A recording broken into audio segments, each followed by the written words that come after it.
Bem-vinda, bem-vindo ao BTC Journal, seu resumo de notícias de negócios comentadas e analisadas pela equipe da BTC. Meu nome é Gustavo Habib, eu sou instrutor de Soft Skills e Marketing pela BTC e no episódio de hoje, dia 18 de setembro de 2019, falaremos sobre Intermédica adquire operação no Rio de Janeiro, WeWork aborta IPO, Madeira Madeira recebe aporte do SoftBank, 3G vende participações para resgate de investidores. XP Investimentos prepara terreno para IPO. A Vivara registra pedido de IPO e fazemos a análise do seu prospecto. E a despedida do MoviePass. E para me acompanhar em todas essas notícias, estou aqui com o Renato Aracaki, instrutor de Finanças Corporativas, Valuation e Estratégia. Fala, Renato, como é que estão as coisas? Fala, Gustavo. Fala, pessoal, tudo bem? Queria mandar um abraço aí para todas as turmas do GBP, agora que a gente já se conhece bem, né? Várias turmas aí. A gente vem falando agora, atualmente, sobre o tema Finanças Corporativas e Valuation, umas discussões bem interessantes. E relembrando aí para todo mundo, né? A gente está com as inscrições abertas aí para as turmas do GBP primeiro semestre, inclusive a nossa turma de férias, que a gente fez, que vai começar em janeiro. Então, caso, né, vocês queiram aprender bastante sobre business e ter um contato direto conosco, entre no nosso site www.btcompany.com.br/gbp para fazer as inscrições. E nos próximos dias a gente também vai abrir as inscrições para o nosso curso de finanças, que é aquele focado ali para quem quer atuar no mercado financeiro, que é o General Finance Program.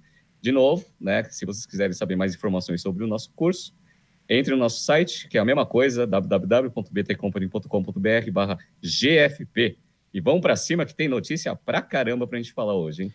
Isso aí, Renato, bastante coisa para a gente comentar. Aproveitando para você que está assistindo a gente pelo YouTube ou ouvindo através do BTC Cast nas principais plataformas de podcast, acompanhe nosso Instagram, @instabtcompany. Toda semana a gente manda um quiz para você testar os conhecimentos do BTC Journal, fora vários outros conteúdos ricos também, @instabtcompany. Compartilha com o pessoal que vocês conhecem também e, claro, compartilha o Journal se você gosta e acha que vale a pena.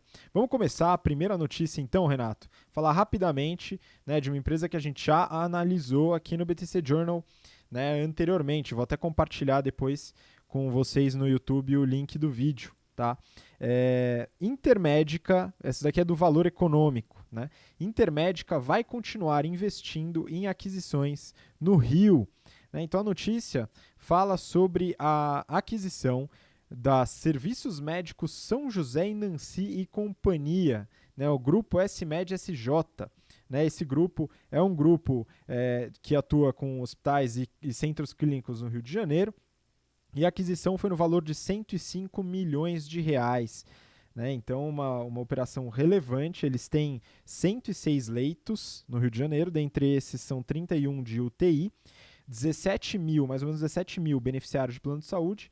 O faturamento, Renato, em 2018 desse grupo foi de 87 milhões e o índice de sinistralidade, que a gente falou bastante na análise da Intermédica, é de 78,8%.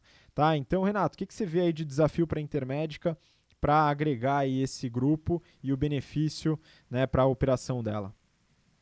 Vamos lá. A Intermédica a gente já analisou no detalhe as operações dela. Ela trabalha com aquele modelo verticalizado entre o plano de saúde e os hospitais.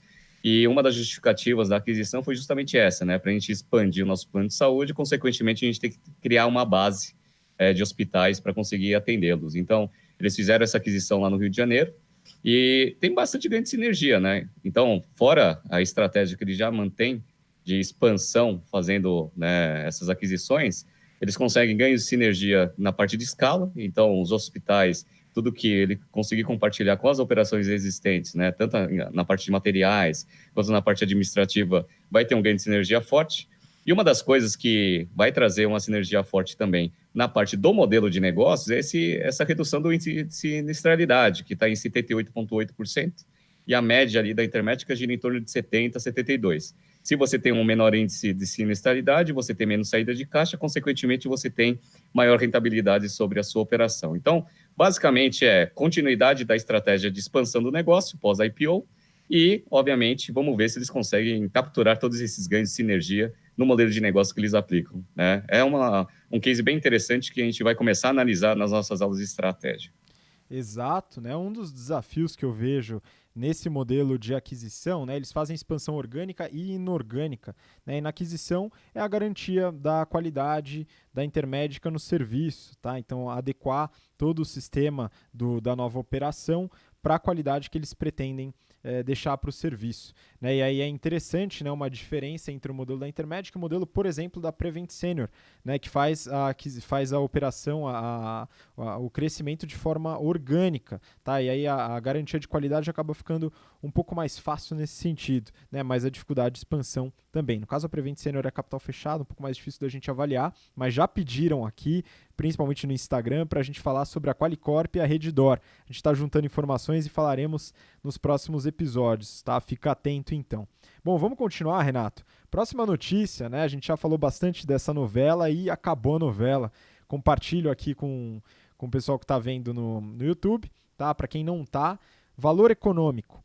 WeWork aborta a IPO e deixa cofundador frustrado, tá? Eu vou ler aqui o começo da notícia. O presidente executivo da WeWork, Adam Neumann, disse ter ficado abatido com a abortada oferta pública inicial de ações, IPO, de seu deficitário grupo imobiliário, admitindo que precisa aprender algumas lições sobre como gerenciar uma empresa de capital aberto. Tá, isso daqui foi traduzido do Financial Times, né, colocado no Valor Econômico. Financial Times e Valor, eu acho só que está sobrando o de capital aberto nessa frase, tá, mas isso é uma opinião. Mas o que importa o WeWork não vai mais abrir capital. Renato, você tinha apostado nessa hipótese, eu achava que ia ter a abertura de capital e estava errado. Parabéns, você ganhou essa aposta, né? Então, acho interessante a gente entender, né? E agora, o que vai acontecer com o WeWork, Renato? Olha, eu estava tão certo que esse negócio não ia sair que eu até apostei com os alunos que eu ia dar uma aula pelado se esse IPO saísse no valor de 47 bilhões, né? Mas, enfim, eu acreditava que não ia sair de jeito nenhum. Bom, basicamente é o que você falou. A gente analisou isso, então não vou ficar chovendo no molhado.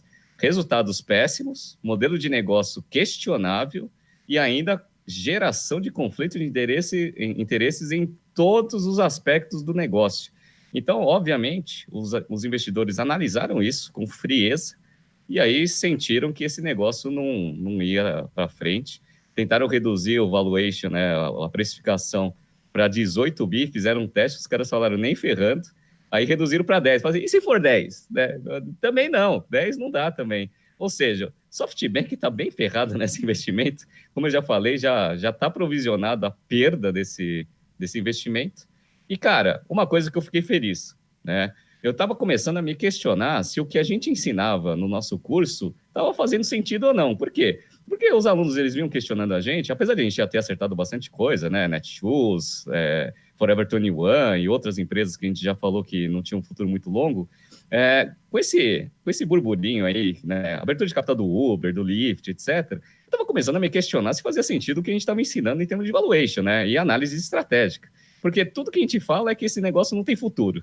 E aí o cara vai lá, consegue captar 47, numa precificação de 47 bilhões a empresa dele, fala assim, cara, ou a gente está fazendo muito errado, né, e a gente tem que reformular o curso inteiro, ou o mercado está louco e para de ensinar a business, né? Então, está retomada, recobrada a confiança no que a gente faz dentro do GBP, graças a Deus. Pois é, todas as principais escolas de negócio do mundo, né, Renato? Mas vamos lá, só para finalizar aqui o assunto, o IPO é uma forma interessantíssima de você conseguir capital, principalmente para uma empresa que está em processo de expansão.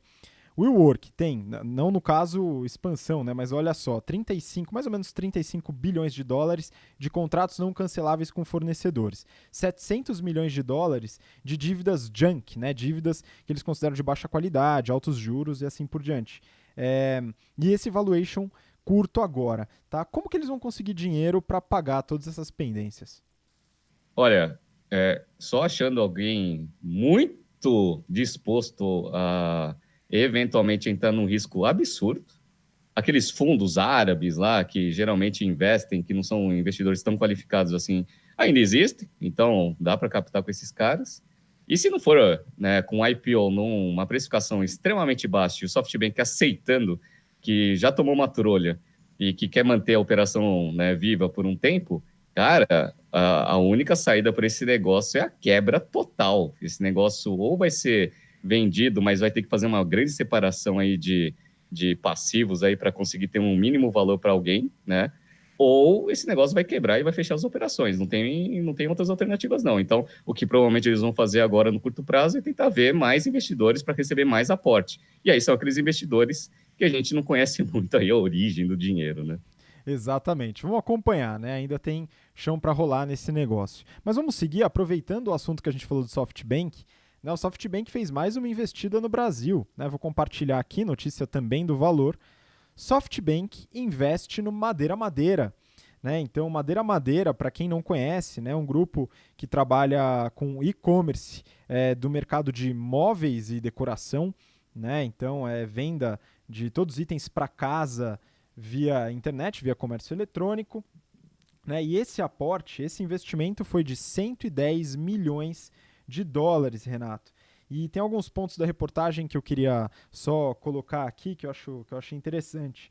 Né? Os fundadores, né, eles declaram que o Madeira Madeira, apesar de ainda não ter os seus financials liberados, né, e auditados, né, eles comentam que eles têm um fluxo de caixa positivo desde 2016, que eles já atingiram o break-even, tá? E um ponto interessante, né, que a gente fala sobre o mercado de e-commerce, né? Nos Estados Unidos, o setor de imóveis é cerca de 20% do e-commerce, do comércio eletrônico total no país. Aqui no Brasil, esse setor corresponde a 6%.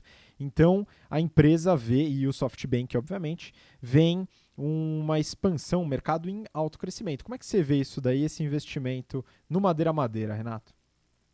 Sim, o SoftBank ele vai identificando, né, nos outros mercados oportunidades de investimento. Parece que o Madeira Madeira, né, dentro da análise deles, é um bom investimento, né? Então, esse mercado, de fato, ele tem uma grande margem de crescimento ainda, fazendo uma comparação com o mercado americano, né? Então, 20% do e-commerce lá representa a parte de imóveis e apenas 6% aqui no Brasil. A gente vê algumas empresas já usando, né, a estratégia do Omnichannel, trabalhando com lojas físicas integradas aí à operação online, que também vai impulsionar bastante os dois canais de venda. E, a princípio, esse modelo é bom mesmo, porque na própria reportagem eles falam que eles trabalham com a metodologia lá de entrega do dropshipping, onde eles não carregam estoque. Então, né, no fluxo de caixa que eles falam que já é positivo, ajuda você não ter o estoque, porque é um dos 3 componentes principais. Não. Então, lembrando que a gente falou no BTC Journal passado e a gente viu nas nossas aulas do General Business Program, ciclo de conversão de caixa, de estoque, mais dias de recebimento, menos dias de fornecedores. Bom, dias de recebimento, tudo que é plataforma online via Cielo, eventualmente eles conseguem antecipar, e aí tem que fazer uma continha para ver se o custo financeiro compensa a antecipação de recebível. E com certeza eles não devem pagar o fornecedor à vista, dado que eles têm uma receita gigantesca. Então, com certeza eles devem ser geradores de caixa, com uma margem apertada, né? Você mesmo falou que eles já estão no break-even, mas, né, é uma empresa que já se sustenta, né, com as próprias pernas. Isso é bem interessante. Legal, isso que você falou, Renato, do modelo de dropshipping é algo interessante, né? Você perde estoque, tem uma gestão mais fácil.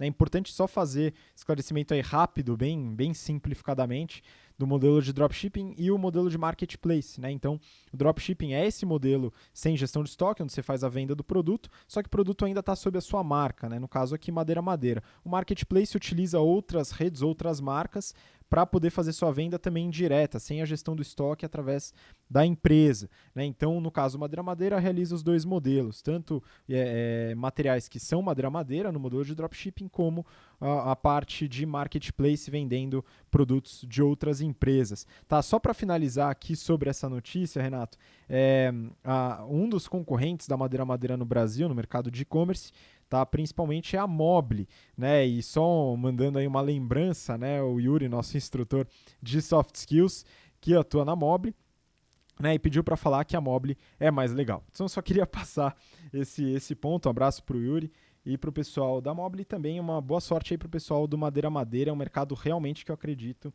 que deve crescer nos próximos meses. Tá? Vamos continuar, Renato. Próxima notícia aqui é do Brasil Journal, tá?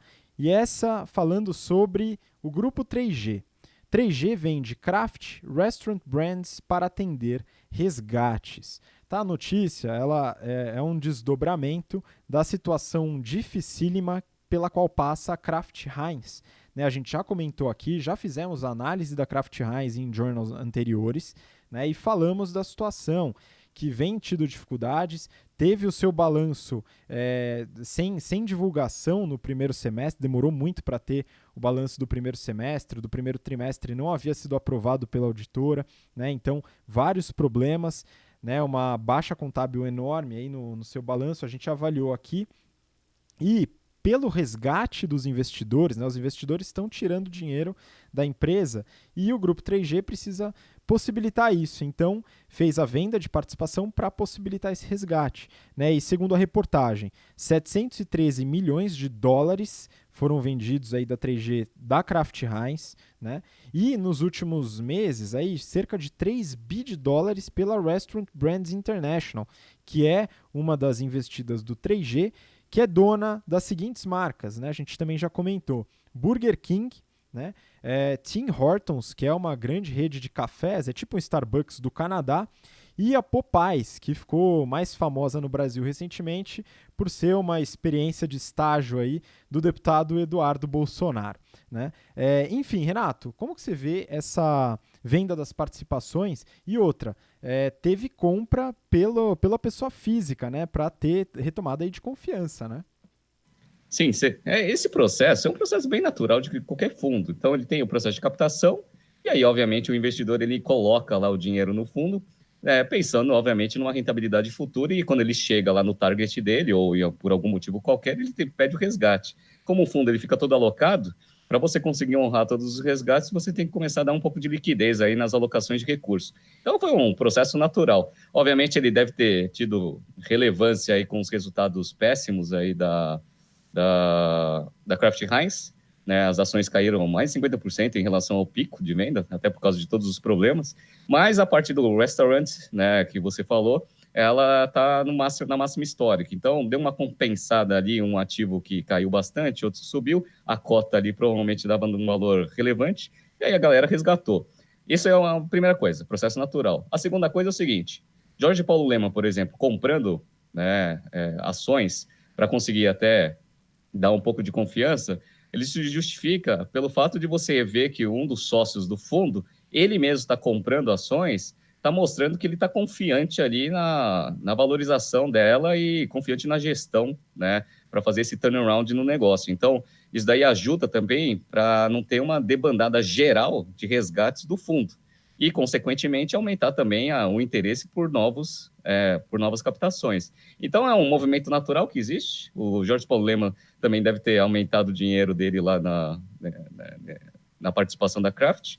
Mas, cara, também é dinheiro de pinga para ele, né? Ele vai lá, coloca mais um pouquinho de dinheiro dentro da grana que ele tem lá, mais de 20 bilhões de dólares que ele tem lá de patrimônio. Isso daí é dinheiro de pinga para dar confiança e para continuar o movimento aí de captação e diminuir um pouco, né, o anseio de resgate aí dos atuais cotistas.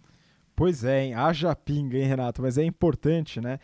Analisar a situação da Kraft Heinz, principalmente, e a gente fala bastante sobre isso e sobre a estratégia de marcas próprias, que é um dos gatilhos aí pela dificuldade que a Kraft tem no mercado hoje em dia. Então, não deixa de ver se você. Esse daí já é um pouco antigo, esse episódio. Se você ainda não ouviu, assistiu, acompanha que vale a pena. Apesar do episódio ser antigo, a discussão é recente. Tá? Vamos seguir, Renato. Tem bastante notícia hoje, a gente vai fazer uma análise forte aí nas próximas notícias, mas mais uma curta, tá? Que eu trouxe também do Brasil Journal. Exclusivo, XP mandata bancos para IPO em dezembro. Né? A notícia fala da XP Investimentos, que acabei de descobrir, Renato, tá fazendo um rebranding, tá? Para virar XP Inc. Olha só que beleza, vai mudar muito.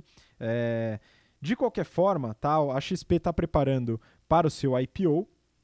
Os bancos aí contratados para liderar essa oferta são JP Morgan, Morgan Stanley e Goldman Sachs. E uma curiosidade interessante, né? A XP Investimentos não deverá abrir capital no Brasil. Ela está sondando a Nasdaq e a New York Stock Exchange, tá? Para abrir o seu capital em Nova York. E alguns dados interessantes, Renato, só para levantar para o pessoal que está ouvindo. Hoje a XP tem mais ou menos 300 bilhões de reais sob custódia, ou seja, esse é o dinheiro dos investidores que fazem seus investimentos através das plataformas da XP, que tem várias outras marcas dentro do seu portfólio, não só a XP, mas outras corretoras, como a Rico, enfim, outras marcas. E eles têm projetado para esse ano 1 bi de reais de lucro líquido. Então, é uma empresa bastante rentável. Isso é projetado, a gente ainda não teve acesso ao prospecto, deve sair nos próximos dias, eles precisam definir a bolsa onde eles querem abrir capital para então ter o prospecto pela SEC que a gente costuma avaliar. Renato, a minha pergunta, né? A gente vai fazer com certeza a análise desse prospecto, mas eu queria entender por que uma empresa abre capital ou busca abrir capital fora do Brasil. Já aconteceu com alguns casos que a gente já falou aqui no BTC Journal. A Stone abriu capital fora do Brasil, a Afya abriu capital fora do Brasil, a Arco Educação. Por que abrir e não abrir na Bovespa? Então vamos lá. Essa notícia é interessante para responder primeiro essa primeira pergunta, né? Que é a seguinte: as bolsas elas reúnem os investidores locais ali por exemplo, B3 aqui são os investidores brasileiros, né? A New York Exchange, a Nasdaq e os investidores americanos, um mais voltado para tecnologia, outro para mercado de uma forma geral. Beleza. O que acontece é o seguinte: lá, o mercado financeiro nos Estados Unidos ele é muito mais difundido que no Brasil. Então, aqui, por exemplo, né, acho que deve ter 1 milhão ou sei lá quantos milhões de pessoas físicas investindo na Bolsa, e lá passa de 50 e poucos por cento. Então, obviamente, existe uma demanda maior, né, por boas ações lá nos Estados Unidos. Então, quando existe um fundo, por exemplo, que gosta do modelo de negócio da XP, mas que tem alguma restrição de investir numa bolsa fora dos Estados Unidos, quando você abre lá nos Estados Unidos, obviamente você permite que essa bolsa entre. Ou seja, a primeira coisa é a maior demanda. Segunda coisa, quando você pensa na Nasdaq, a Nasdaq ela reúne investidores de tecnologia que entendem bem todos os modelos de negócio, como eles funcionam e assim por diante. Então, uma empresa de tecnologia, quando ela abre lá na Nasdaq, ela precisa dar menos explicações para os investidores aqui no Brasil. Então, por exemplo, está dando prejuízo, mas o valuation é alto, a galera está mais, né, acostumada com esse tipo de modelo de negócio. Aqui no Brasil, menos. Então, a maior demanda é um dos fatores relevantes aí do negócio. A contrapartida é que o custo para você manter uma empresa, fazer a abertura de capital e manter a empresa capital aberta lá nos Estados Unidos é muito grande. Por quê? Porque lá as regras de compliance, etc., e a SEC lá tem umas exigências fortes. Obviamente, o custo para você manter uma empresa de capital aberto lá é maior do que aqui. Mas, assim, para a XP também, né, não tem muito problema, né? 1 bi aí de lucro líquido, abre lá, abre aqui. O importante é ter as suas ações valorizadas. E mostra, né, nessas primeiras conversas, que o Itaú fez um excelente investimento, né? Porque o Itaú, ele travou lá o processo de IPO da XP aqui no Brasil, né, fazendo aquisição lá num valor de mercado de mais ou menos uns 12 bi, e eles já estão com expectativa de levantar o dinheiro num pricing lá de empresa de 60 bi, ou seja, Itaú ganhou dinheiro para caceta, né? Vai ganhar dinheiro para caceta nesse negócio. E eles estão querendo se transformar em banco. Então, eles vão começar a criar produtos de crédito, conta corrente, e esse vai ser mais ou menos a tese ali, né, do IPO deles, né, lá da abertura de capital lá nos Estados Unidos. Então, mais uma instituição financeira que já nasce grande, com um parceiro, um sócio forte, que é o Itaú, dentro de um mercado extremamente consolidado aqui no Brasil. Então, vai ter todo o viés de tecnologia também, que eles vão colocar bastante, etc. Então, vai atrair bons aí investidores e provavelmente vai ser um grande sucesso. Eles estão prevendo que a abertura vai ser ou no final de dezembro ou no começo de janeiro. Vamos acompanhar de perto, né, essa abertura de capital, que provavelmente vai ser uma grande aí nesse ano aí de 2019 e no começo de 2020. Excelente, ficaremos em cima, né, Renato, para avaliar quando sair esse prospecto. Né, eu acho só um rápido elogio, tá, pessoal, a XP. Eu acredito que foi um dos principais players responsáveis pela diversificação de investimentos no Brasil, ou seja, o pessoal saindo da poupança e colocando o seu dinheirinho em outros lugares, seja renda fixa, seja renda variável, né, diversos produtos de investimento. A gente fala sobre esses produtos dentro do General Business Program, né, como avaliar os produtos, toda a parte de liquidez, investimento, risco, etc. E, claro, com muito detalhes, incluindo a montagem, criação e análise de diversos produtos no GFP, o nosso programa mais focado para o mercado financeiro. Mas é interessante acompanhar, o mercado passa por uma transformação, o mercado de investimentos, principalmente pessoa física, né? E é interessante entender o crescimento dessa plataforma, né? Que é a que lidera hoje o mercado no Brasil. Beleza, falado aqui, vamos para a próxima notícia. Vou compartilhar com vocês do valor econômico. Né, quem está vendo pelo YouTube, só uma curiosidade, né, o Valor ele fez uma remodelagem do seu website, né, ele acabou fazendo uma mudança não tão bacana no seu aplicativo, mas pelo menos a versão web está interessante, mais limpa, né, e é uma leitura que vale a pena. Vamos lá, agora para o que interessa. Notícia é: Vivara registra pedido de IPO e deve levantar 1,5 bilhões de reais na bolsa. Esse é o título da notícia, que fala sobre o pedido de IPO dessa empresa, Vivara. Vivara, para quem não conhece, é uma empresa do setor de joias, né, que atua de forma verticalizada. O Renato provavelmente vai explicar bastante do modelo de negócio da Vivara, né? E é o seguinte, esse IPO está sendo liderado aí pelo Itaú BBA, Bank of America e a XP, que a gente acabou de comentar. Eles lançaram um prospecto que foi avaliado por nós e eu acho que vale a pena esclarecer um pouco desse modelo, né, Renato? É uma empresa que já está bastante difundida, mas tem um plano de crescimento aí bastante interessante que está no prospecto. Como é que foi essa avaliação da Vivara, hein, Renato? Ora, vamos lá. Isso aí foi uma solicitação da nossa audiência para falar um pouco sobre esse IPO da Vivara, e é um modelo bem interessante. Ele foi fundado lá em 1962 pelo David Kaufman, e desde lá o negócio vem crescendo bastante. Uma curiosidade, eles fazem parte do mesmo grupo da indústria moveleira, né? Dado que a gente falou sobre madeira, de uma empresa que todo mundo conhece que chama Etna. Então, é muito engraçado essa diversificação, né? Você vende móveis e joias. Legal. Então, hoje, como que é a operação desses caras? Eles são grandes, eles têm 234 lojas físicas, esse é o principal canal de venda deles. Eles têm televendas, vendas corporativas, tem o e-commerce também. Atualmente, eles têm cadastrado lá na base de clientes deles 4 milhões e 300 mil clientes. Então, tem uma base grande aí de clientes atuais e clientes passados, onde, eventualmente, tecnologia pode ajudar bastante aí na definição de novos produtos, eventualmente aumentando as suas vendas. Então, eles têm algumas marcas que a gente conhece, a Vivara é a principal, a marca principal representa 49% da receita deles, a Life by Vivara, que pega com uns produtos com design, né, mais modernos, um público-alvo diferente, até uns produtos diferentes também, né, trabalha com menos ouro, trabalha mais com cristais e prata, etc. Já representa 32,3% essa linha. Tem a Vivara Watches, que são relógios, né, 16,3%, e a Vivara Acessórios, 2%. Eles lançaram também a linha Fragrância, que representa hoje 0,2% da receita deles, uma coisa bem pequena. Eles estimam que o mercado total de joias finas no Brasil hoje está em torno de 11 bilhões ao ano de vendas, e eles têm, né, dado que a receita deles em 2018 foi em torno de 1,060 bi, eles têm algo em torno de 10% desse mercado.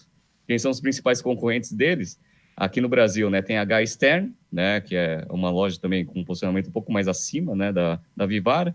Eles falam também que eles têm um concorrente que é uma loja que chama Monte Carlo, uma marca que chama Monte Carlo, Sauer, e a Tiffany, que todo mundo conhece aí também, né, que são lojas de marcas, né, e preços bem altos aí, um posicionamento de marca bem interessante. Então, essa é a história clássica aí da Vivara. Eles têm um portfólio extenso que vai de produtos de R$ 150 até produtos de R$ 100 mil, uma coisa absurda. E eles estão aí com essa perspectiva de abertura de capital para captar 1,5 bi, né? A princípio, o IPO está previsto para outubro. Vamos ver. Boa, e Renato, estou curioso para saber os financials, né? Eu tenho uma expectativa de que é uma empresa rentável, né? Bastante rentável. Mas conta aí, você viu no detalhe, o prospecto trouxe bastante informação, tem informação também sobre same store sales, eles têm algumas informações operacionais interessantes. O que você viu de interessante aí?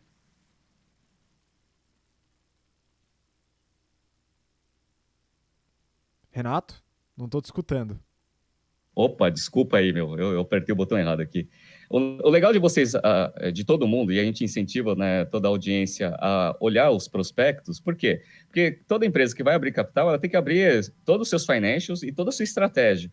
Então é interessante para quem quer entender bem o modelo de negócio da empresa, pega o prospecto, porque lá tem bastante coisa. Então, ele é bem completo, é um documento gigantesco, e ele fala bastante sobre isso. Então, vamos pegar aqui um pouco sobre os financials do negócio, tá? Em 2018, eles tiveram uma receita líquida de 1,059, né, que a gente viu. Lucro bruto de 749, o que dá para a gente uma margem bruta de mais de 70%. Então, é um negócio que tem uma margem bruta alta.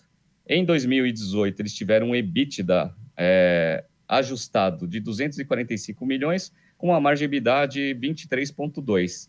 E aí é legal, o lucro líquido foi de 198 milhões, com uma margem líquida de 18,7. Então, é um negócio com margens altíssimas.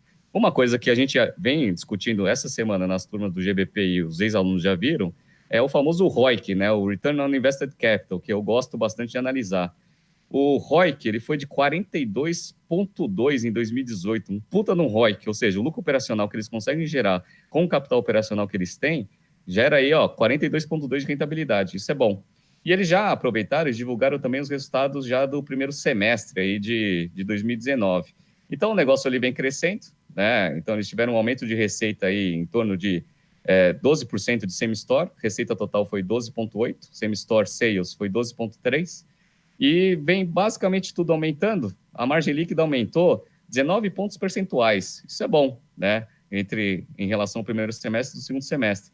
E a margem EBITDA também aumentou 16,9. Só que isso é bem natural, tá? Uma empresa, quando ela está lá, né, fazendo o seu último resultado para abertura de capital, sempre tem, né, aquelas marretadas contábeis que vão fazendo os números ficarem mais interessantes, né? Mas, obviamente, os fundamentos do negócio, eles são bons. Então, eles têm fluxo de caixa operacional positivo, né? Tiveram no primeiro semestre, e eles têm um nível de endividamento sobre EBITDA relativamente controlado, né? Está em uma vez. Eles têm um dívida total ali, 287 milhões, contra aquele EBITDA que eu falei para vocês. Então, eles estão com dívida líquida sobre EBITDA uma vez. Uma vez é tranquilo, só que lá no prospecto eles falam que as proteções para as dívidas que eles têm, eles não podem passar, desse índice, esse índice não pode passar de 2. Então, a gente fala lá 3 e pouco é perigoso, pelas proteções de dívida que eles têm, não pode passar de 2 em 2019 para frente. Então, tem que tomar um pouco de cuidado, tem que ficar segurando bem esse índice aí, não pode passar desse valor. Mas, assim, é uma empresa hoje que ela está bem estruturada.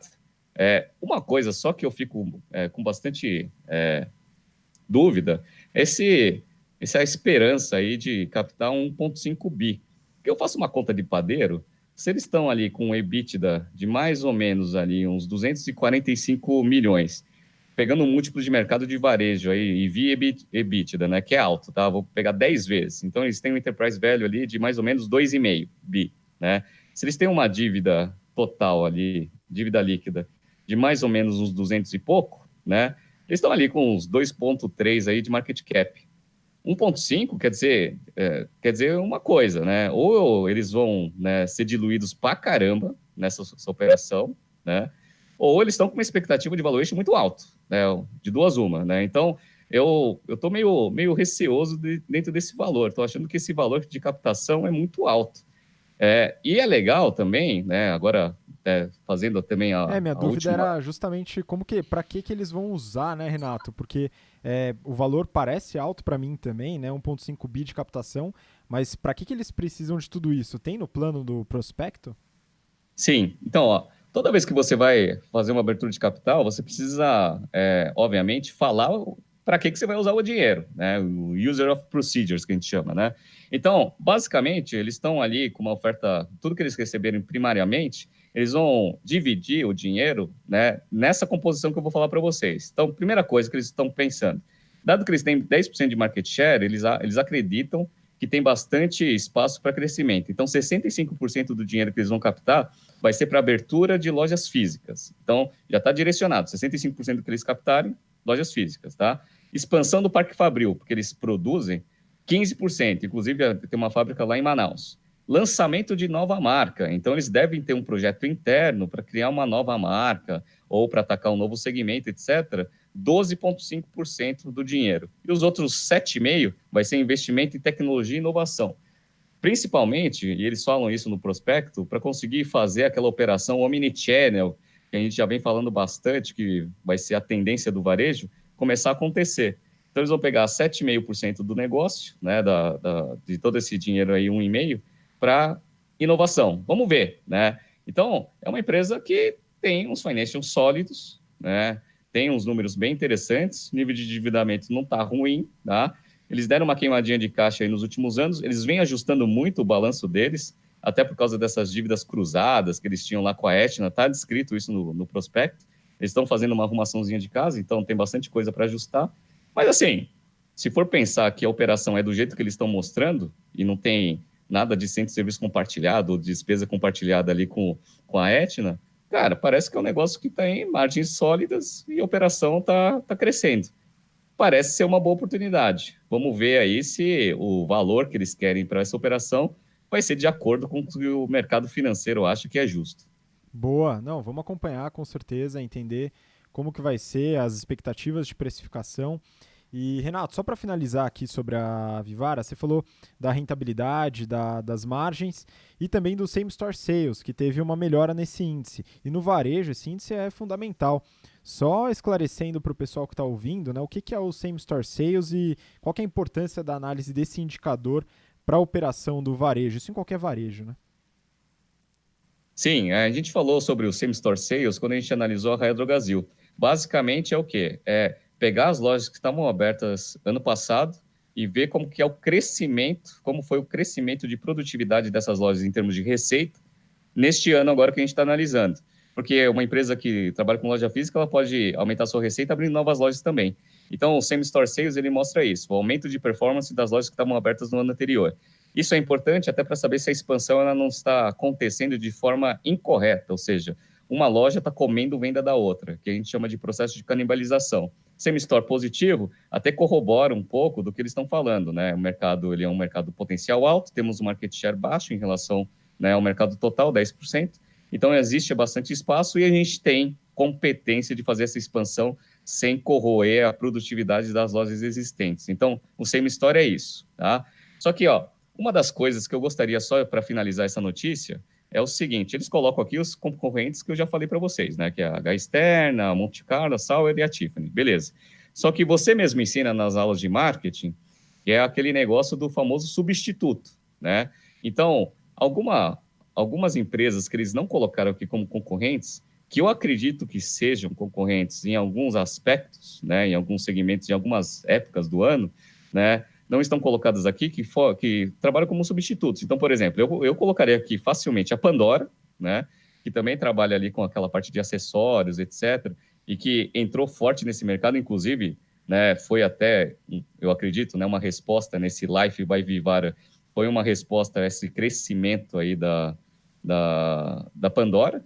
E também tem a outras coisas com produtos diferentes, por exemplo, cristais, a Swarovski, né, que também é uma marca internacional, vem expandindo bastante, vem comendo bastante, né, market share no total de, né, joias, cristais, etc., no agregado. Ele também não colocou aqui como concorrente. Eu também colocaria, porque em alguns aspectos, né, ele atua diretamente como um substituto, correto? Com certeza, Renato. Eu vou até um pouco mais longe nesse aspecto, porque é interessante. Eles mapeiam os concorrentes, mas concorrentes diretos. E numa análise de Porter, e também entendendo dentro do marketing a necessidade do cliente, né, que é importante você sempre estar atento ao que o cliente está buscando, né, não é só aquilo que você acha que se oferece. Né? Então, nesse caso, eles acabam concorrendo nesse aspecto que você falou, com produtos substitutos dentro do setor de joias, semi-joias até, né? Até tudo que se equivale a presente, né? Dado que muitas vezes o intuito de compra de uma joia é presente. E nesse caso, você tem outros substitutos que podem vir, dependendo do perfil de consumo da população ou de uma certa região, pode vir a calhar com outros tipos de presentes, né, inclusive decoração, por exemplo, ou até viagens, tá? Então tem uma série de aspectos aí, mas o que você falou é importante. Acho que até no aspecto mais direto de competição, eles têm que estar atentos a essas outras marcas, né? Tanto de joias diversas, cristais, prata e até semijoias nesse aspecto. Muito bem colocado, né? Acho que é um ponto interessante. Mas ainda assim, é uma empresa bastante sólida, né? Acho que é um IPO aí para ficar de olho, né, Renato? Não, sem dúvida. E aí, só finalizando a sua colocação, tem uma análise interessante dentro do prospecto que mostra um pouco dessa mudança de hábito do cliente, né? Então, lá em 2014, todos os produtos de ouro representavam 59% da receita deles e prata representava 25,1%. Atualmente, sabe quanto que é essa proporção? Ouro passou de 59% para 49%, ou seja, caiu 10 pontos percentuais da representatividade da receita, e prata cresceu de 27 para 32. Então, mostra bastante isso, né? Uma mudança de hábito do consumidor, consequentemente, abre, né, mais espaço aí para substitutos e ainda, né, para mim, fica mais forte esse negócio da Pandora aí. Mas vamos ver, né? Tem substituto para caramba para isso e vamos ver como que vai ser esse IPO em outubro. Exatamente. E aí, aproveitando que a gente falou sobre hábito de consumidor, a gente já passa para a última notícia do BTC Journal. Essa daqui eu peguei do Financial Times e o título é o seguinte: MoviePass shut down as company runs short of options. Tá? Então, tradução bem livre aqui, né? O MoviePass é desligado com a queda de opções da companhia. Né? O MoviePass, Renato, é uma empresa que trabalha, né, na verdade faz parte de uma empresa, Helios e Matheson Analytics, né, e o modelo de negócio é o seguinte, na verdade, né, a assinatura, é um serviço de assinatura de entrada no cinema, isso nos Estados Unidos. Né, então você paga um serviço de assinatura, paga uma mensalidade para poder utilizar como ingresso no cinema. Né, e aí tem alguns pontos interessantes que eu queria comentar, e aqui é legal puxar para essa questão da análise do consumidor, porque vamos lá, né? Se a gente fizer uma análise do consumidor, você tem uma parte da população que tem interesse em ir no cinema, é um hábito de consumo, né, de uma parte da população, e ter um programa de assinatura pode ser interessante para quem vai várias vezes, pode ser rentável, né? Assim como os modelos de streaming que a gente viu na parte de entretenimento na TV em casa.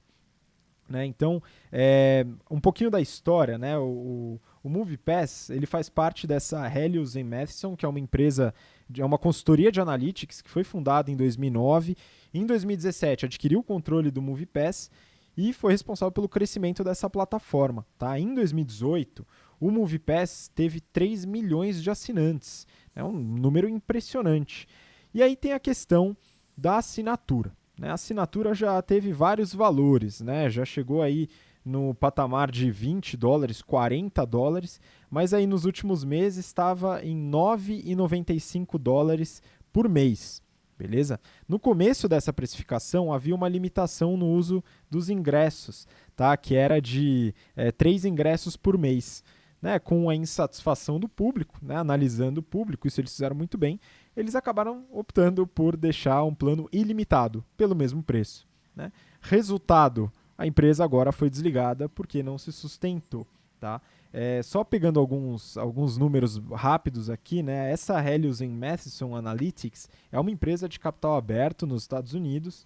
Depois o Renato pode até passar alguns dados de valuation, que acho que você pegou aí. Né? Mas aqui no resultado eu achei uma zona, o site deles de relacionamento com investidores, eu achei um resultado de 9 meses de 2018, né? Setembro de 2018, acumulados 9 meses, em dólares. Eles tiveram uma receita de 198 milhões de dólares, lucro bruto, olha só que maluquice, menos 226 milhões de dólares de prejuízo bruto, Renato. Eu achei que a WeWork, por ter um prejuízo líquido próximo da receita, estava mal, mas esse aqui tem um prejuízo bruto acima da receita, olha só que maravilha, né? Prejuízo operacional 327 milhões de dólares. Tá, ó, e isso, a que se deve isso? Principalmente a estrutura e precificação do MoviePass, onde você tinha essa precificação de R$ 9,95, porém o MoviePass pagava integral o preço do ingresso para os cinemas. Olha só que perigo, né, Renato? Olha, é aquele negócio que a gente fala, né? Obviamente, a gente falou sobre Management 4.0, etc., né, que você tem que focar na agregação de valor para o cliente, aí depois tem a sociedade, e aí os funcionários, etc., e depois tem, né, a lucratividade, né, profitability. Legal.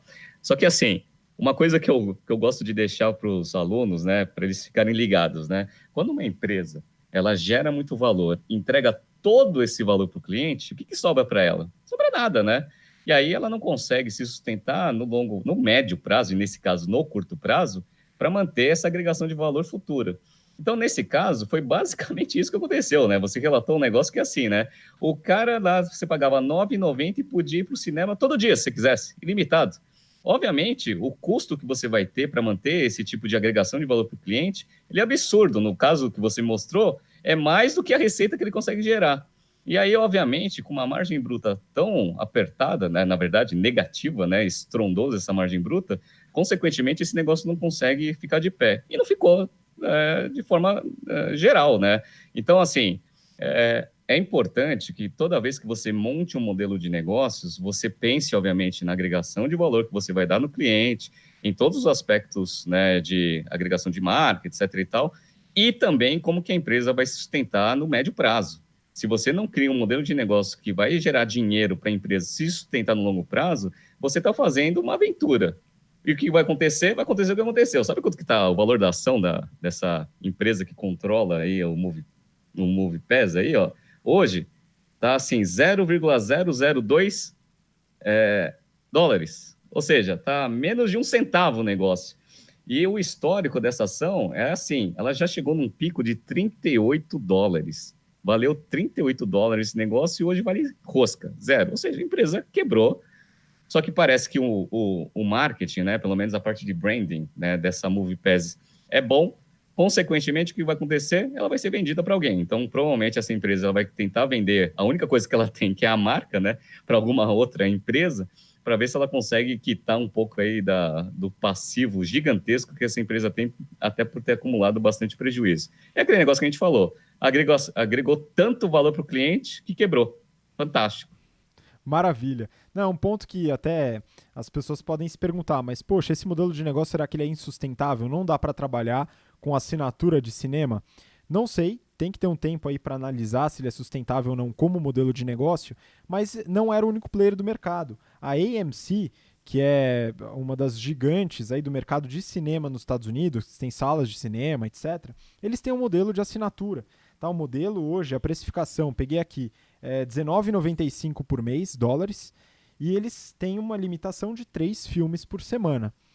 Se isso se segura ou não, a gente vai ver com o tempo. Mas a AMC já é dona das salas, já tem esse modelo de negócio. E essa assinatura é uma agregação de valor ao modelo já existente, que aí se conecta com uma empresa que a gente analisou bastante, na verdade duas, né, fazendo um paralelo do mercado de streaming, que é a Netflix e Disney.